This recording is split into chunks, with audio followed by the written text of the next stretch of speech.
Kevin McCabe. This is News 12 of the Bronx. We have a developing story to tell you about. A police investigation is underway tonight after shots were fired in the Allerton section of our borough. News 12's Dave Roush has more details on the investigation from the scene on Allerton and Matthews Avenues. Dave.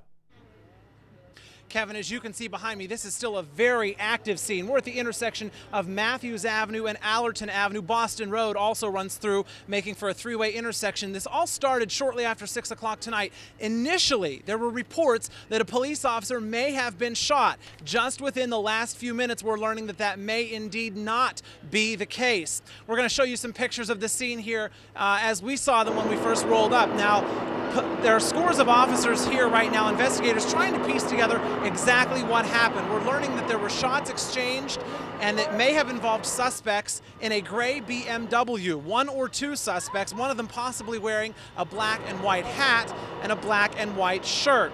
Now, there are several people, lots of people standing around, but no one here says they saw anything directly, and it's not clear exactly what happened. Now, also on this corner is an IHOP restaurant. There's been some question as to the involvement of that restaurant in this scene. When we got here, we weren't allowed to approach the IHOP, but shooting the camera inside the restaurant, we could see there were several patrons still inside there, and they were in fact speaking with police. So Kevin, it's possible that those people inside the restaurant may have seen or heard something crucial to this case, but at this point, police are saying they do not believe that an officer was shot at this point.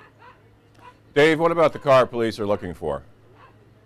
Kevin, that's an interesting question. We were told when we first got here they were pursuing that gray BMW. There were aerial units, helicopters looking, but I talked to one community relations officer of the NYPD and asked him, what's the status of the automobile? Have they found the suspects? At that point in time, he was moving very quickly and could tell he was very busy. He said, we don't know anything, we're not sure, so it's still not clear whether or not there were one or two suspects or whether or not those suspects are in custody at this point. Kevin? Okay, thank you, Dave. That was News 12's Dave Roush reporting from Allerton and Matthews Avenues. And stay with News 12 as we continue to follow this story.